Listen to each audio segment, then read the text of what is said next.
Afrofuturism was made popular in almost a commercial term after the $1 billion success of the Black Panther movie. The term has been around since 1993, coined by Mark Deary. The basic definition of Afrofuturism is a cultural aesthetic, philosophy of science, and a philosophy of history that explores the developing intersection of African diaspora culture with technology. While this is a solid definition, it does not explore the intentional rejection of the status quo and the tint of activism involved in genuine Afrofuturism pieces.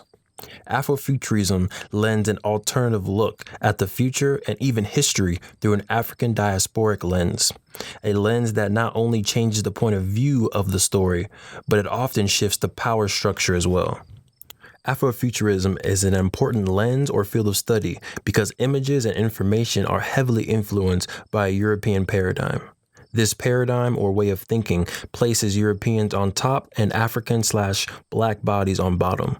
This power structure is seen in the education given to our children, what art or artists are valued, the images of beauty portrayed in the media, and the way police interact with Black bodies.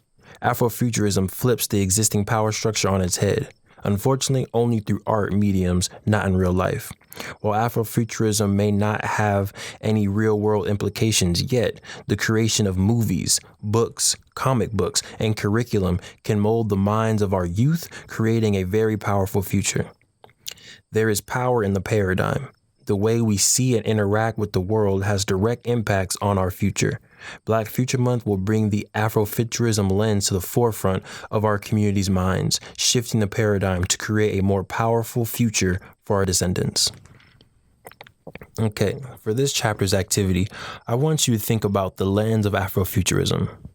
I want you to think about the lens of Afrofuturism for your personal future.